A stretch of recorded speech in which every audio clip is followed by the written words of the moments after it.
Okay. Hi, everyone. Welcome to our latest installment of the AWS and Innovation Bay content series. My name is Rohit Bhargava, and I am part of the startup team at AWS, where our mission is to help grow the quantity and quality of startups and founders coming out of Australia and New Zealand. We are extremely excited to have teamed up with Innovation Bay to deliver this as a weekly content series that will be run every Thursday from 12 to 1 p.m. This series has been focused on bringing you the real stories and insights of founders and operators that have dealt with the coalface of the pandemic. And over the last few weeks, we've had guests on who have had to scale their operations due to increased demand. We spoke to Jody Oster, the GM of Uber Eats, on how Uber is tackling the unique challenges on a global level, and Simon Griffiths, the CEO of Who Gives a Crap, who faced unprecedented demand for their product, including a waiting list of over 500,000 people.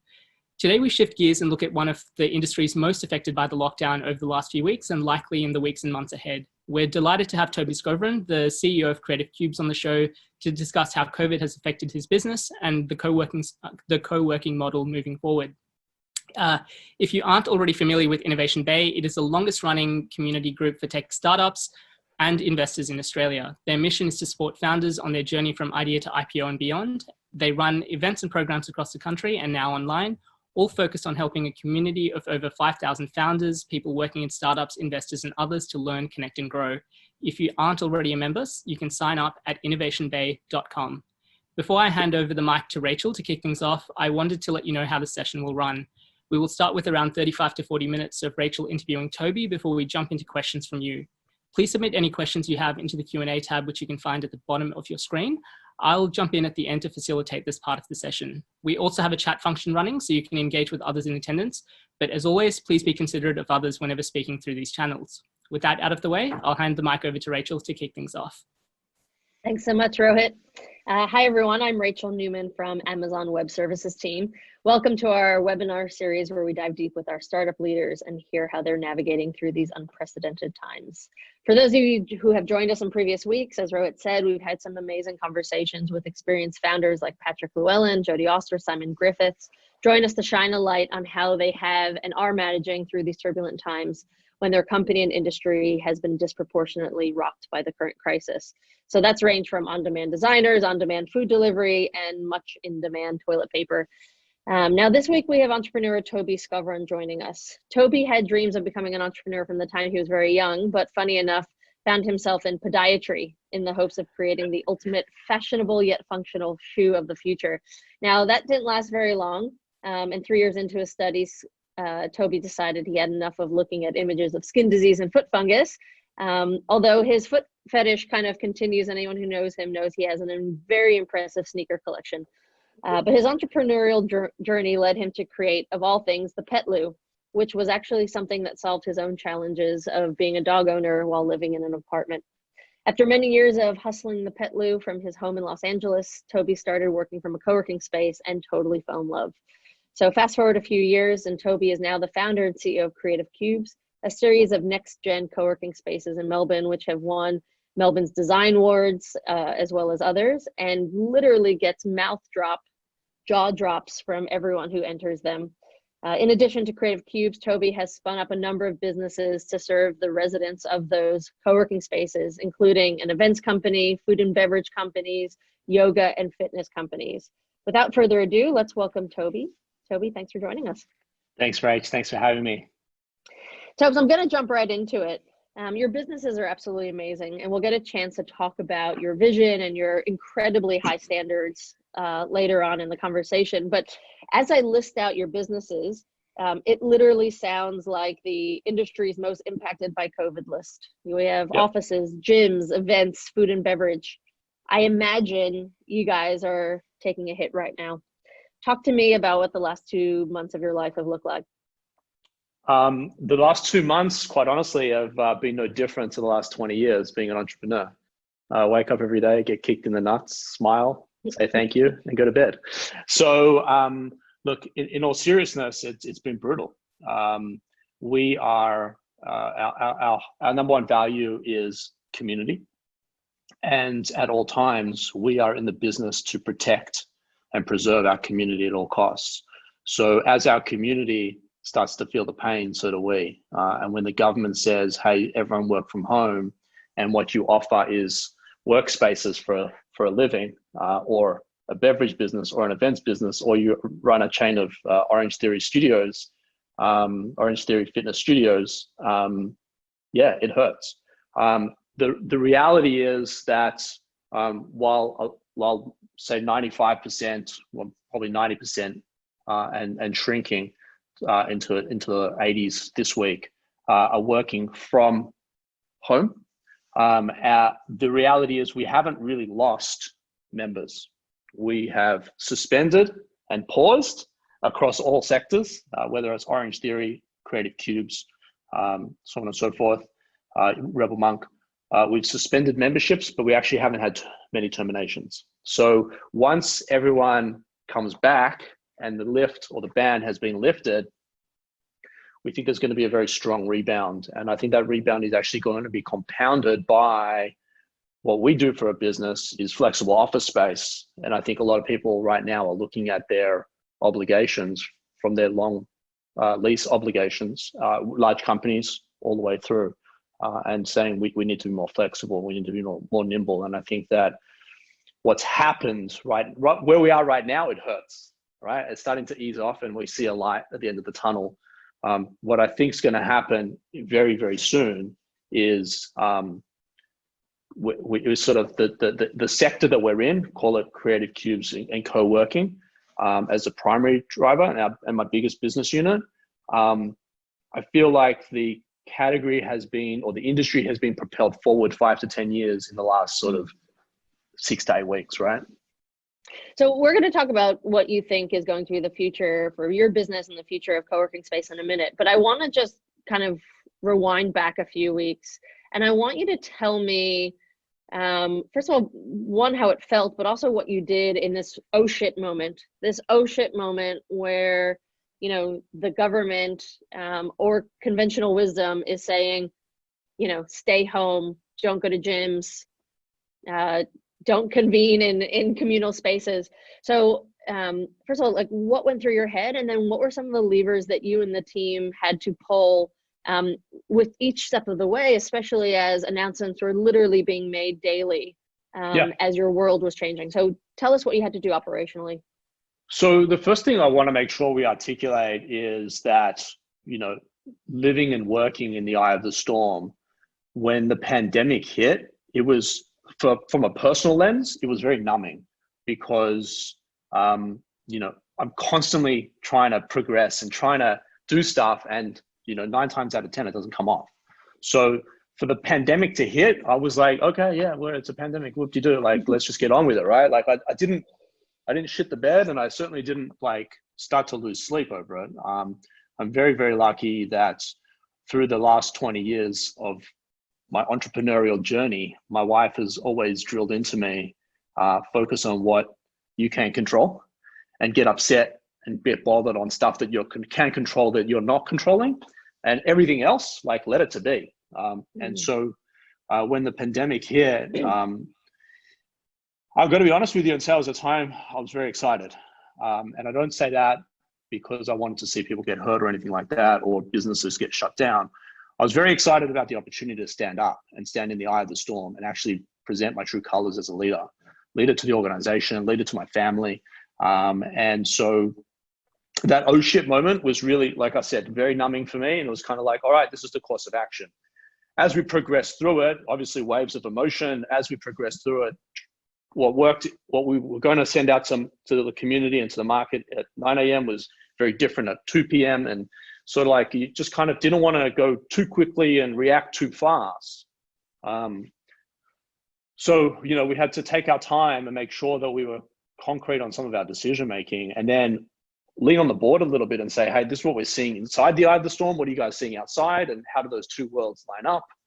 And it's very, very complex, and it still is very complex. But this is an opportunity, right? This is an opportunity to build something fantastic. And while the chips are not rolling in our favor, or haven't rolled in our favor for the last 6 weeks, we're very long tail and very long investment focused. So we believe in a big future. So let's talk about some of the actual tactics. Like, what did you actually do to make your co-working spaces safe for those still coming in? What did you do to deal with Orange Theory, and what kind of levers are you able to pull to keep those members engaged? Like, let's get to some brass tacks. Yeah, so we'll talk about the two different styles and two different plays. The first thing we did across both was to protect our members. Nothing's more important, right?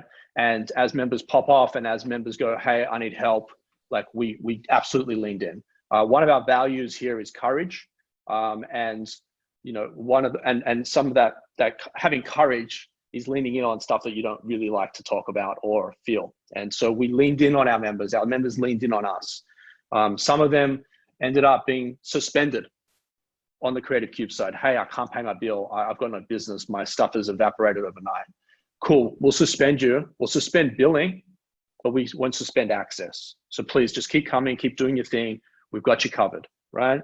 The second scenario was, hey, we're a big business and thriving, but like, we're going to make some really tough decisions. We offered discounts and sort of played our part there, right? In terms of the employees, like I got to tell you what Josh Frydenberg did with being able to create that JobKeeper program, what the government did. Well, I say Josh is the treasurer, but like what the government did in terms of JobKeeper was like amazing, because the last thing I ever want to do is let go of talent that I've worked so hard to train, educate, and be part of that mission and vision. And so we worked really, really hard to sort of, as people like Solly Lou is shutting down, saying, fuck you guys, not paying rent and letting off people all over the place. I was like, that's not how we operate. And it's not how I'm going to go to bed tonight, saying to people that live for Creative Cubes from an employment perspective, I didn't want, my leadership team and I just didn't want to have to say, we've got to let everyone go. So we held on tight.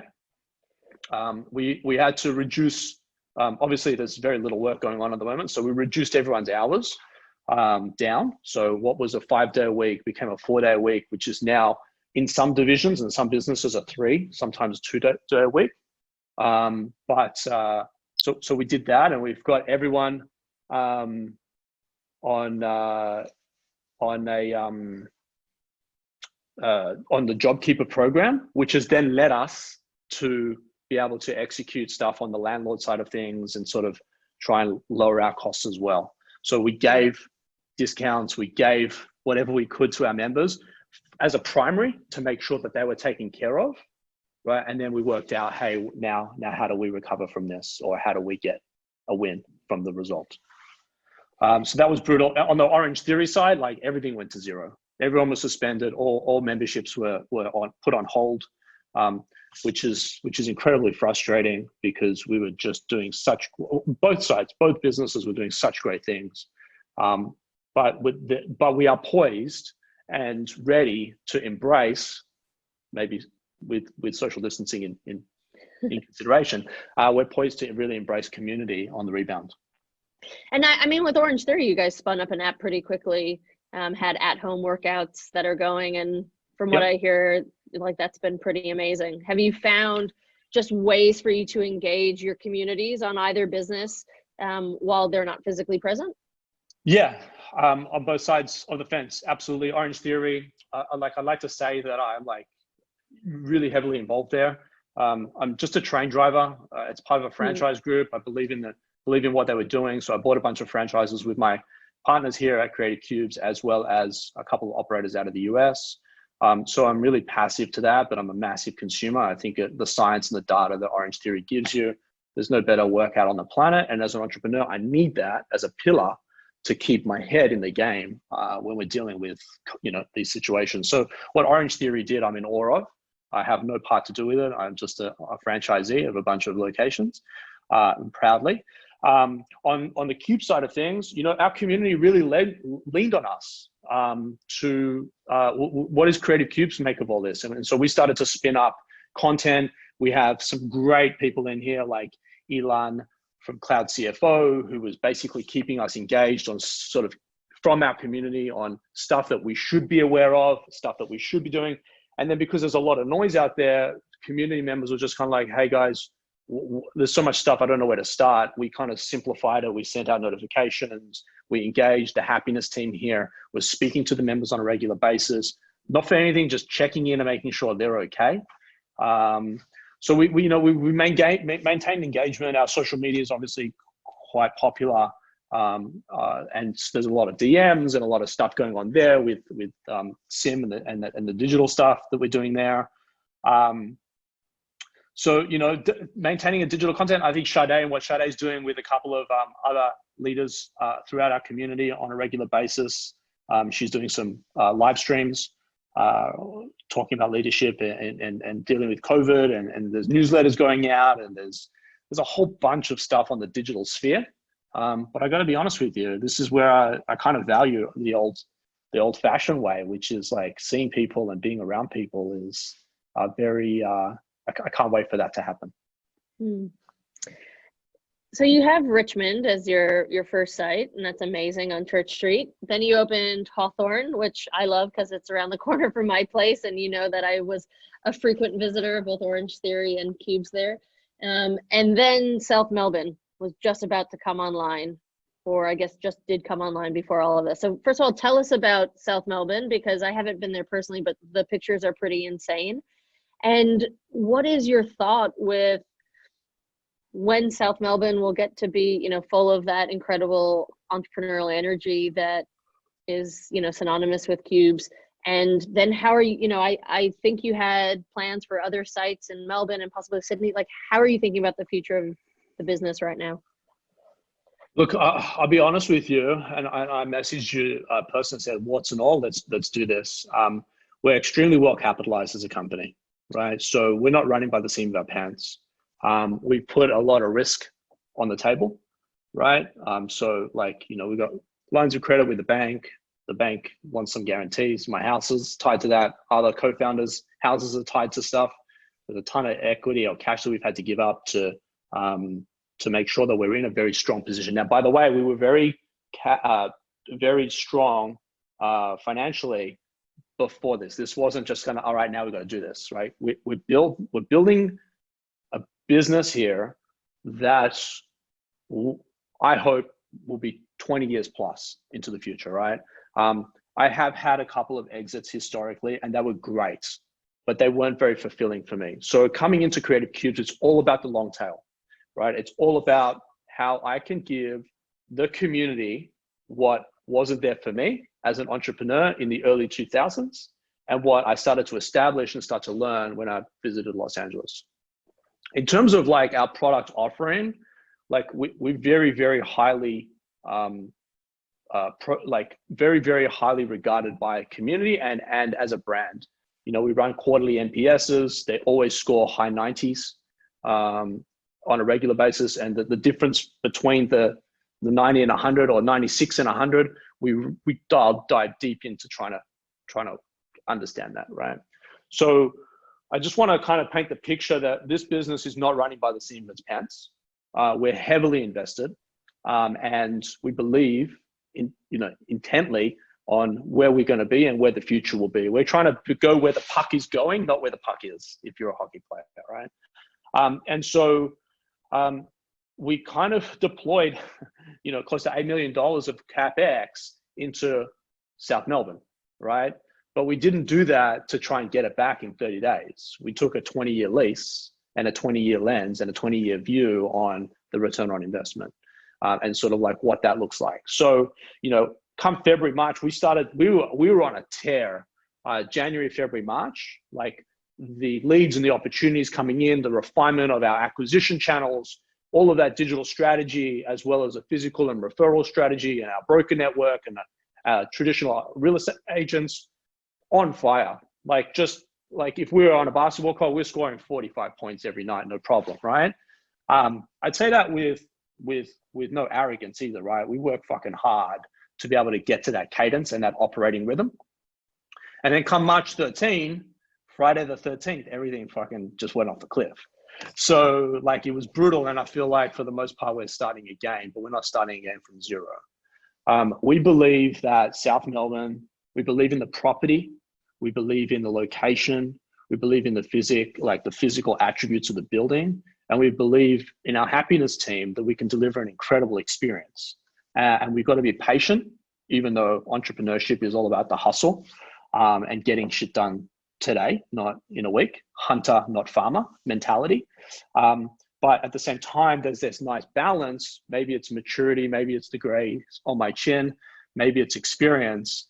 There's a maturity about trying to be calm in the eye of the storm and focus on executing. And I love basketball, and you know this about me, but I imagine myself every single day, the game is on the line, I'm standing at the free throw, we're down by 1, and I got 2 free shots. And there's some jackass behind the basket going, hey, look at me. Like, I hear you and see you, but like, you're background noise to me. I'm focused on trying to take my team to the championship and win, right? So COVID is a massive distraction. It's a global impact, you know, it's a pandemic, but I hear it in the background and I understand what needs to be done, but I'm focused on 1, making sure my community maintains being safe. 2, making sure my staff and my employees and everyone that's touching the businesses that I'm involved in are safe and healthy. And then 3, all right, like, we're gonna run through some mud now. Cool, let's just fucking put the boots on and let's keep running. It is what it is. So let's talk. Yeah, you've stolen my MBA question, but I'm gonna bring it up again in a later question. But at least now you've come out as the world's largest MBA fan, as I know you to be. But let's talk about this mud ahead. So some of the questions that I get from other startup founders, and probably many of people who are on the call right now, is whether they should stay the course and kind of keep the exact strategies they had both before, or whether actually they should really re-examine their strategy in light of COVID. And I know it's a broad question, and it's going to be highly specific to your industry, to your product, to the way that, you know, your team is an organization and product are structured, et cetera. But for you, have you changed your roadmap? Because I know you had some big ambitions around how many sites over what period of time would come online. Have you fundamentally changed your strategy? Nothing's changed. I want to be clear, and I think she's listening today, but my wife has, for the last 20 years, said 2 ears, 1 mouth, Toby, 2 ears, 1 mouth, right? And that is listen twice as much as you talk. And I've taken that approach in business. We haven't changed anything because nothing's broken, right? We haven't changed anything because the market is still there. It's just sitting dormant right now. Mm-hmm. And we actually think that in the future, the trajectory is going to go a lot faster. We have slowed down construction, trying to control what we can control. We can control our costs. I can't control the market, but I can control our costs. So I'm not going to go and spend a ton of CapEx building out the next location when we've hemorrhaged a little bit of revenue. We're in the eye of the storm. We still have some relatively high expenses. I'm not just going to continue to compound and be foolish. But in terms of like listening to the market, we've been criticized historically, and in the Cubes brand, we've been criticized historically by other co-working operators that we weren't dense enough. Oh, you could get an extra few desks in over here, or, you know, squash more people into that. Like, unfortunately or fortunately, you have the privilege or disprivilege maybe, right? Of like knowing me personally and understanding my personal values and coming to my home and seeing like how I want to live. I want my community to feel feel appreciated and not like be like a herd of sheep stuck in a tight pack. I want people to feel comfortable. Where I'll make money is in the long term. When everyone's happy and we've got brand evangelists and the experience is the best in the world, that's where we'll make money. But trying to squash more people into square meterage, like if I can't do it myself, I'm definitely not going to try and sell it. And so the PM came out and said, hey, 1 per 4 square meters. Like we were already like 6.5, 7 per square meter, 7.5 square meters. Like, so that's not really changed. Is co-working in the traditional sense, like open plan desks? Well, that has only ever been 20% of our business anyway. We've always been 80% private office. So that doesn't really change. Do we put less desks in a private office? Like that's at the discretion of the user. We can take more desks out, put more desks in, like whatever's going to be best for them. That's always been the mentality. So in terms of us chopping and changing, we're definitely listening twice as much as we talk. And there's 150 articles that stream through our Slack every day from all kinds of lenses, from the company, or from employees, from shareholders, from the board. There's a ton of stuff that I get tagged in on LinkedIn and Twitter. So we're listening and reading and learning, and we're connected as well, right? So you look at what I think is quite unique about the co-working sector is other operators are actually not competitors. We're collaborating behind the scenes. So if you go to another location, we're very close with the CEO and the leadership team of those operations, right? And so we're all talking. We're on regular casts like this, podcasts and blogs and panels on a weekly basis. There's conversations, there's emails, there's a ton of stuff that goes on behind the scenes, and it is quite a complex business. A lot of other operators are actually hurting right now because they're not well capitalized and they are too dense. Yeah. Whereas we're not, and I'm not saying my shit don't stink. It stinks like nothing else, but I think we're well poised. But how about just, the fact that everyone has had to work from home is, going to have a really interesting, I think, an accelerant to where the future of work was inevitably going anyway, but we're taking things that were maybe 5 to 10 years out and we're just bringing them right in front of us. Yep. Now, you alluded to before that could be that, the appetite for co-working space from a business perspective is increased because they want that flexibility, et cetera. There are lots of people who had always worked from offices and they're like, actually, I really like working from home now. What do you think is going to happen? Like, where is it going to hit an equilibrium in this trend of before most of us work from offices, all of a sudden we've all worked from home? How's it going to level out in your space? Yeah, so the TAM today is 1.5%, the total addressable market for co-working versus net lettable area is 1.5%. So what I mean by that is 1.5% of total commercial real estate in Australia is co-working. The other 98%, 98.5% is commercial office leases. So for me, through my lens, the TAM just got bigger because I think people are falling over at the top end of the town, whereby they've got this long ass lease, and now they've realized that half their staff can work from home. Like, that doesn't make commercial sense. On top of that, in 2019, international financing laws changed that any lease less than 12 months can actually be expensed versus sitting on a balance sheet as a liability. So for me, the pie just got a ton bigger.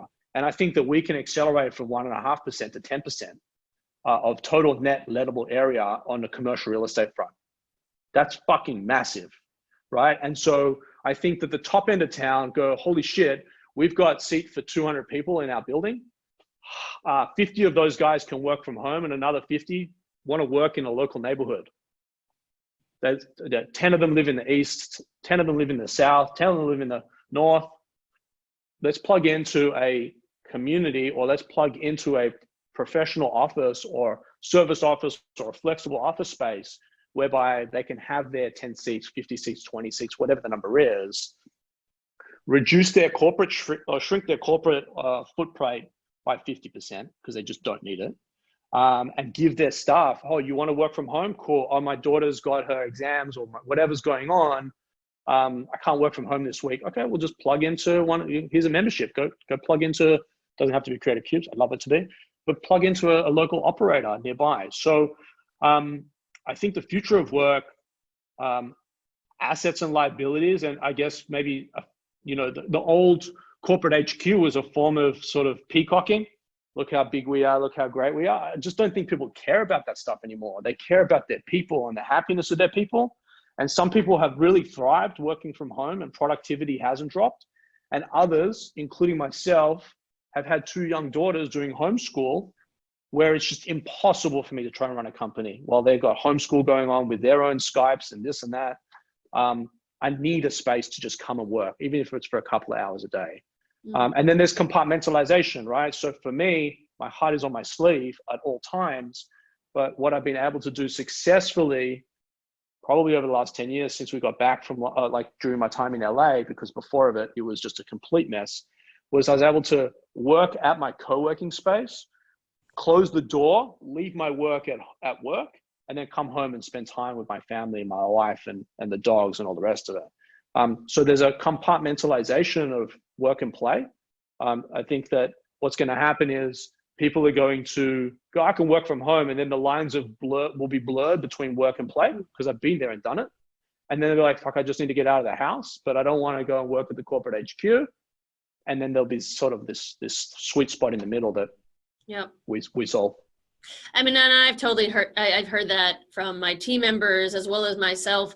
One of the biggest adjustments for folks who aren't used to working from home is that there is no end and no beginning if you don't put it in place. And, you know, like Boyle's law, the gas fills the space of the container. And if your container is from the time you wake up to the time you go to sleep, you're going to be pretty exhausted at the end of the day and realize that you're kind of becoming one-dimensional. Now, you alluded to the past before you were good at this. And those are the lights that happen. Yeah. Hey, at least they're consistent, right? They are. I wish that I could consistently figure out how to keep them on. So you've talked about just the roller coaster journey you've been on as an entrepreneur, you know, and even now we're talking about what is like possibly one of the largest world events to happen, and certainly in this century, and you're like, oof, you know, add it to the list. This has been the last 20 years of your life. So if you're willing to share, Toby, tell us about some of the ups and downs of being an entrepreneur, and how you have managed it, and how you have thought about like how you've matured in the way that you've handled it, and any advice that you might have to folks who are listening around how they can manage their own, whether that's mental health, energy, focus during this roller coaster. Yeah, so I hope she's still on the line, but you called out maturity, and I hope she heard that, because I don't think that there's much maturity here, but I'm glad my wife thinks that there's a level of maturity. So here's the nuts and bolts, right? Working and hustling is not about just working and hustling. It's not about sitting at the desk, or, you know, if you're a modern day user, standing at your work desk. It's not about spending hours and hours and hours hustling. It's actually having a nice balance across multiple pillars of your day. So historically, before kids, my daughter Maddie is 8 and Harper is 5. So sort of 8, 9 years ago, I was all about hustle, work hard, grind, skip lunch, work, have dinner with Sim, go back to study and continue to smash it out, right? And that was very unhealthy, not only for me as a human being, but just relationship wise. Like, why do I have a wife? Or why do I have a girlfriend? Like, you know, if everything's just going into this one box, which was work. And then sort of like, as I guess age and maturity has kind of presented itself. And as I had kids, I realized that routine for my young girls was like the king to having a successful day, or the queen to having a successful day, right? So what I realized when we had Madison was, you know, she needed to wake up at a certain time. She needed to be fed at a certain time. She needed to have a nap at a certain time. She needed to do this at a certain time. And that sort of like stimulant and compartmentalization of her day meant that if we can kind of achieve that, then she's going to be like a happy kid, right? And unbeknownst to really knowing who she was, because she was a tiny baby at the time. And so it dawned on me that actually, you know what, if I really want to be really successful, I've actually got to focus on the full 360, not just a segment or a slice of that pie. And so that was a time when Orange Theory started up. I just sold my first company. I went home and ate ice cream at 2 o'clock in the afternoon every day for a year. I got fat and just was really unhealthy. And then Orange Theory came on, and I started to go, you know what, this is not me eating ice cream and doing all this unhealthy stuff. I was living in the US, bottomless Diet Cokes for breakfast, lunch, and dinner. I need to kind of get a grip. So I started going to Orange Theory, and then realized that, hey, you know what, like this hour of power actually set my stay up and the success of the rest of my day was incredible. When I didn't go, I felt flat. And then I started like, okay, well, how can I growth hack the Orange Theory? I've got to eat well. All right, well, no more In-N-Out Burger or, you know, crazy fast foods in the US. You know, let's really try and work hard on the nutrition side of things. And so then those two things compounded together. On top of the work, my work started to escalate dramatically. And so part of the framework for Creative Cubes has been not just about, hey, let's sell some really awesome spaces, but let's actually serve the people, whether it's a sole trader all the way up to large corporates and everything in between. Let's serve them with all of these interactions that they need in order to be successful.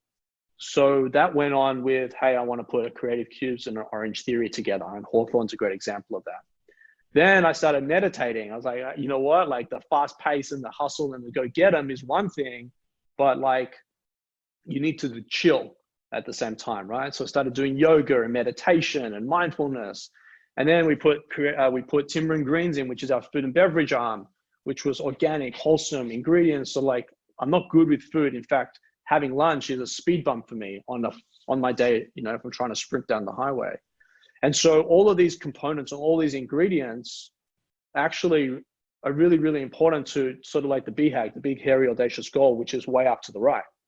And so day-to-day execution of that actually yields me and puts me in a good stead to achieve that.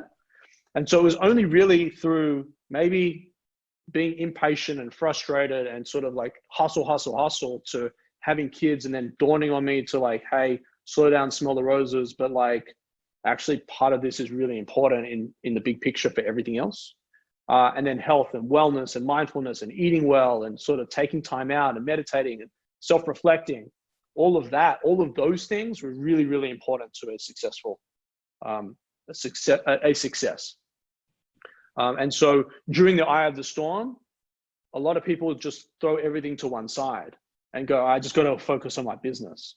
When in actual fact, what I believe in and I've invested heavily in is those 4 pillars, right? Which is the food, like the exercise and the wellness. We have an events division as well, run by an incredibly talented team there.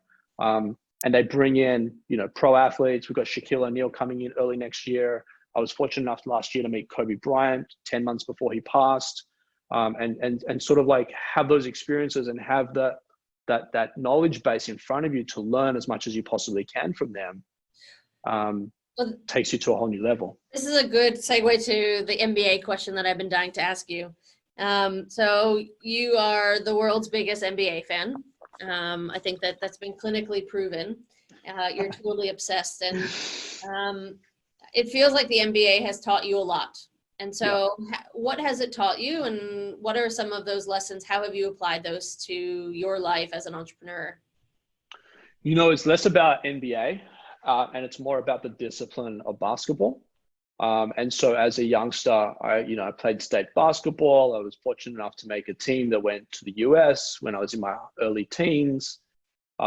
And really, I played basketball in my mind every day when I'm at Creative Cubes, right? So all of the discipline that my coach put in me, Ty Wiggins was his name, all of that discipline, running sets, running plays, staying, like the ball might get fumbled, but if you can just reset and regather yourself and start the play up again, or you miss a shot and you bring it back out, all those things, all those disciplines, because I'm completely passionate about it and I love the game, but it's really those disciplines that have helped me and execute.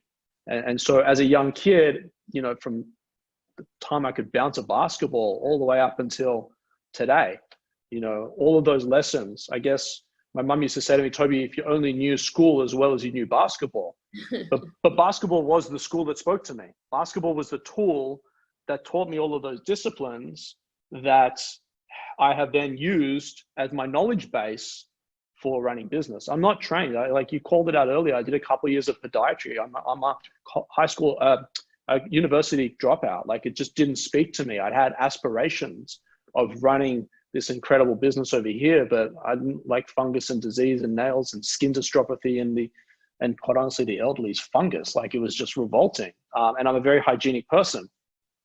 So it didn't speak to me. And I kind of told my mom that, like, I'm sorry, I'm going to embarrass you, but I'm going to drop out here, and I'll make it up to you somewhere else. And she was like, son, just go for it. But really, it's the discipline of basketball and the lessons and learnings that I have had from a very early age to today. It's what I know best. So when I come into an environment and, the world's upside down, it takes leadership. And the leadership I learned as a basketball player, as a point guard or a shooting guard on a squad. I would have guessed you were the center, Toby. I would never have guessed that you were a guard. My wife would say that you have love goggles on. All right. Well, Toby, maybe we'll pause here. Rohit, I want to flick to you and see what questions we got from folks in advance of the session. And then I always have a few more questions up my sleeve as well. Yes, thank you, Rachel and Toby, for that extremely insightful conversation. Just picking out a few questions that were sent in through the registration process, and a reminder to everyone who's tuning in as well, if you have any questions for Toby and Rachel, there's a Q&A tab, so just make sure that you get them in.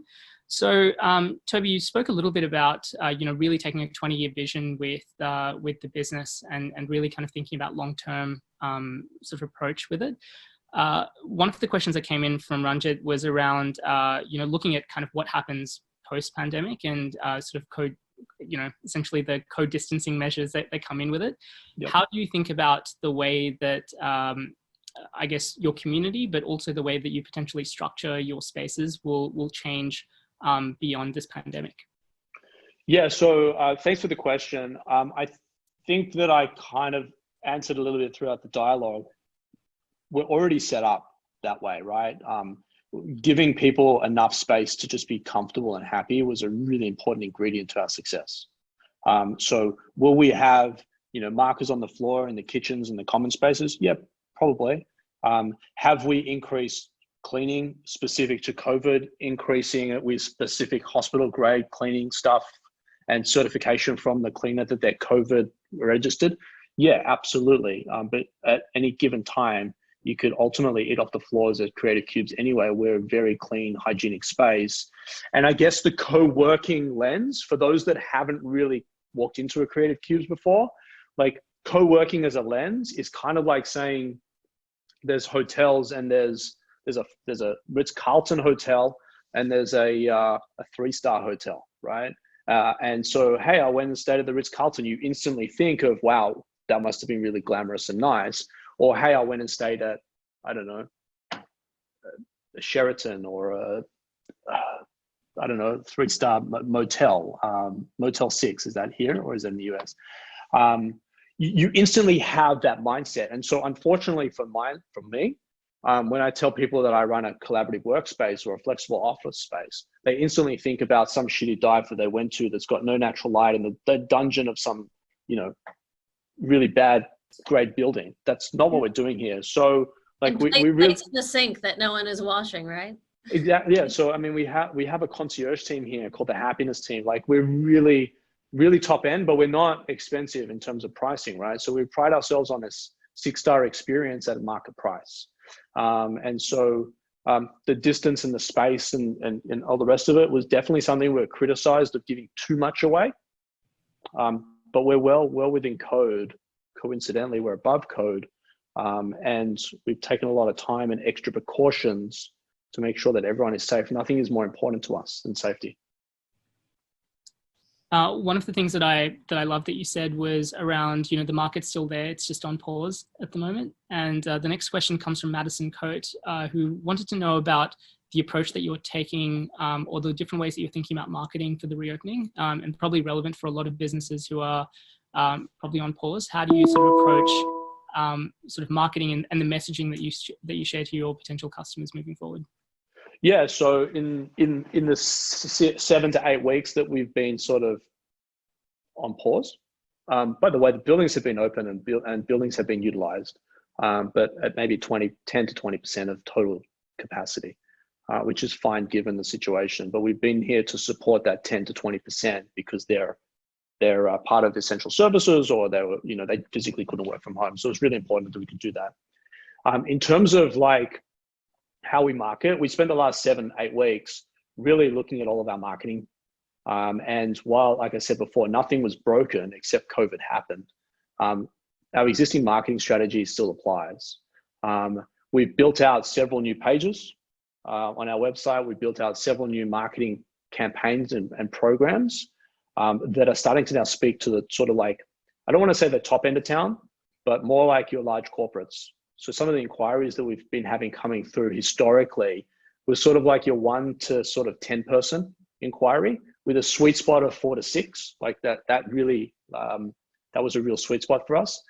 In South Melbourne, you know, we've had an inquiry for 320. We've got an inquiry sitting open at 140. We've had the last 3 days, we've had a couple of 40s come through. And all of those people are, or all those corporations are large companies that want to offload their, or slim down or offload their real estate and just focus on what they do best. And I articulated in a blog yesterday that and I hope I answered the question, but to really surmise where I think the future of work is going is exactly what the third-party logistics centers, what Amazon 3PL did for small business, is what AWS has done to servers in the cloud, servers at companies' locations. So now everything's in the cloud. So I used to have a logistics center. Sorry, I used to have a warehouse that shipped product in my Petloo days. When I moved to the US, I had a third-party logistics center. It was a professional organization. I never saw product.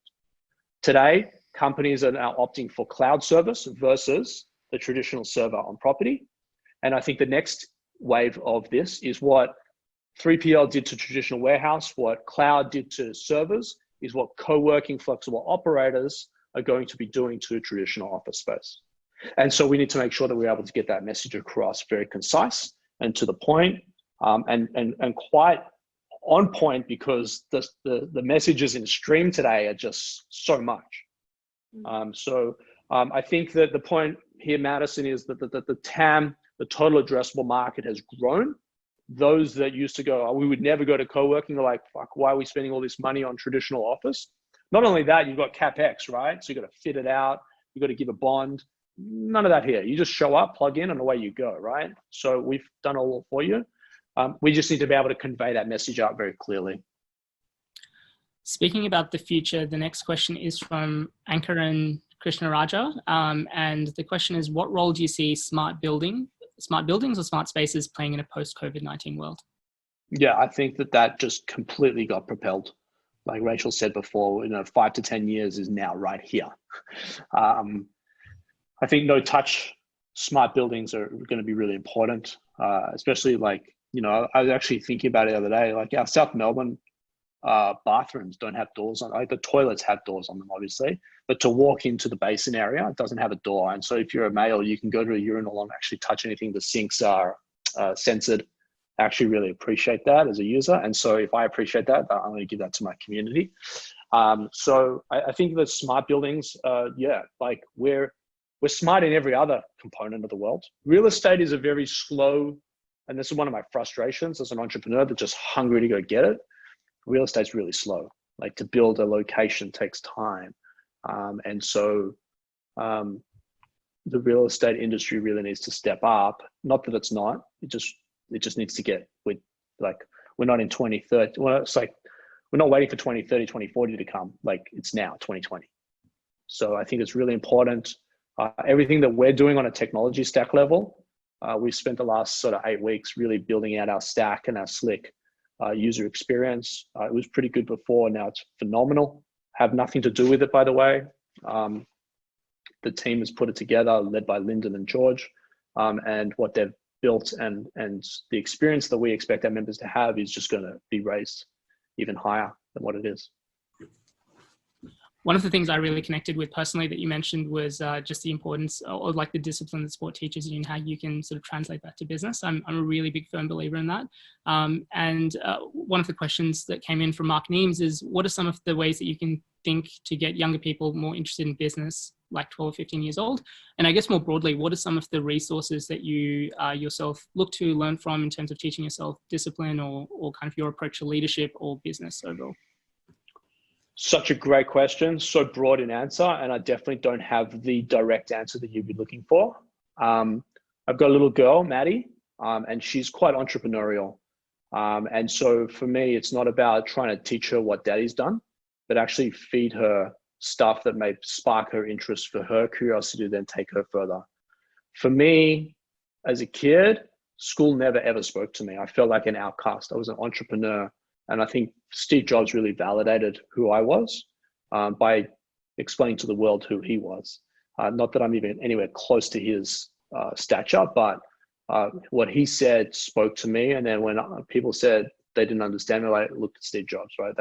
That's the fire. And when like Elon Musk, as an example, last week said he has ongoing explosions in his head every day with ideas, and there's no off switch, right? Michael Jordan, if you guys are not watching The Last Dance on Netflix, like get off this podcast and go watch it. Like Michael Jordan never had an off switch. Like he just put it on and on and on and on. And that's why they call him the GOAT. So I look at like Steve Jobs, Elon Musk, Michael Jordan, all with a grain of salt, because I don't idolize them by any stretch, but I think what they're doing is really cool. And I think the thing that I admire most about them is that they've got the courage to just go and do it. Kind of fuck what people think and just go execute and find out what speaks to you. You know, I have this ongoing conversation with Sim, who's my wife, about our kids, and we've got them in the school, and I'm like, is the school really speaking to the kid, or is the school just going through the process? That's not a criticism of the school. It's a question that I have, because in 1984, when I started to go to school, school never spoke to me. And what I'm doing today has got nothing to do with being smart. It's all about the discipline. It's all about being execution, and it's all about being passionate about the craft and the game. And so, you know, I got to meet Kobe Bryant last year, which was phenomenal. I dragged Sim, and she's like, it changed my life as well. And she's not even into sport. But it's not about bouncing a ball. It's about the discipline. It's about the process. It's about scoring. It's about getting yourself down by 10 and trying to find a way out. And it's not about me trying to put more points on the board, but it's actually me having trust and faith that I pass the ball to my teammate and they can score. Or you know what? I can't score anything tonight. The basket is just a complete mess. I'm happy to sit on the bench and just cheer from the sideline and play my role on the team. So it's those sorts of things that speak to me. You've got to find what speaks to you, and try and take the parallel. I don't believe in any single person in this world has got it worked out, me included. Elon Musk, Michael Jordan, and Steve Jobs, or the late Steve Jobs. None of them have worked out, but they were passionate about what they were doing. They trusted and loved the process, and they executed day in, day out. And when it's 6 degrees this morning, I'm still out running the bay because Orange Theory is closed. It's so much easier to say, fuck it, I'm just going to stay under the bed sheets because it's so much warmer and the heating's on and I feel good. But no, part of the discipline is rain, hail, or shine, you show up. We're going to just finish up with a question that I ask everyone towards the end of the show. So Tobi, what is your hope for all of us on the other side of this crisis? So what would be the best possible outcome for Cubes, for some of your other businesses, yourself, and society more generally? Unbelievable question. And I hope today, firstly, I want to say thank you to everyone that has participated here. I know time is precious and you could be doing other things. So I appreciate you taking the time to spend and listen to me and be part of this experience. I'm really grateful for that. About 10 minutes before Q2, when we all dialed in, so about 11:30, I opened my inbox and Jade, who runs our wellness arm at Rebel Monk, messaged me with a link to a video. And every day we get an email from Jade, and I'll share the video with you later, Rach and Rohat. It was quite impactful because the purpose of Jade's purpose is to slow everyone down and make sure we smell the roses every day. Right. The same thing for my wife and the kids at home. Jade does that in the business world for the team. All right. And so she sent this video, which was fucking incredible. My hope for this is we actually and this is counterintuitive to who I am as an individual. So take that with a grain of salt, and also don't think that I got this shit worked out, because I don't. But I hope to God we just slow the fuck down. We take points on what's really, really important in our world, right? Definitely providing for your family, which is why I get up and hustle and try and change the world, and try to put my kids and my family in a very safe financial place, is very, very important. But is it the most important? And can you slow your day down? Can we do 4-day weeks and still get shit done? Can it be 3 days and that's the new norm? What I'm hoping out of this is we start to love each other, like really, really love each other, and we start to use things instead of using each other and loving things. That's what I really, really hope from this. You know, all these cool gadgets that we have are really cool. You know, shoes, and I'm crazy for shoes, and I got too many of them. Is it really fucking necessary? Right? Really, like I'm asking myself, and I got a new pair yesterday. Is it really necessary? And I found myself buying pairs of shoes in 4 different colors, but it's the same shoe with a different eyelet change. Is it necessary? It's something that makes me happy, so yes, maybe it is. But I really hope that we love each other and use things versus use each other and love things. And that's what I hope out of this. I think the community is the new currency. I think that it's an honor and a privilege to try and help people around you. And for me as a human being, it was drilled into me very, very early that my parents wanted to do things and give us experiences and get us stuff which their parents couldn't afford to give them. Whether that was a trip to the US to see a basketball game, which I love, was something that my dad and I did at the age of 13 together for a weekend in Chicago. Unfortunately, it was the season Michael Jordan was retired, but you can't have it all. To today, I try to give my kids what I couldn't have. And I'm a very present father. My father passed when I was young. He passed when I was 16. He got sick when I was 14. And I'm at every single thing for my kids. Everything. I'm probably over present as a father. But that was really important to me to give my kids what I didn't have. And professionally, I'm trying to give people of Creative Cube's community exactly what I didn't have as an entrepreneur. It was very lonely. We haven't talked about loneliness and sort of like how hard it is to be by yourself on your own venture. I get it. I've been there. And while I have a beautiful wife and beautiful family around me, they didn't really understand the trials and tribulations as an entrepreneur. So professionally, I want to give the community, which is Creative Cubes, what wasn't there for me as I was starting out in the early 2000s as a solo entrepreneur. So I hope I answered your question, Rach. Yeah. I'm not sure it's very technical, but that's what I hope for. I think that those are some good wishes, and I think a lot of us are contemplating very similar things. So thank you so much. I'm gonna let Rohit take us home, but Tobi, thank you so much for joining us. Thank you so much for having the courage to share the ups and downs and the intensity that these last few months have had on you and your team and the business.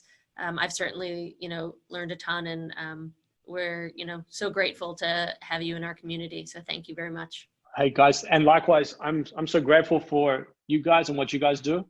You talk about unlocking opportunities. What you guys do at AWS is phenomenal.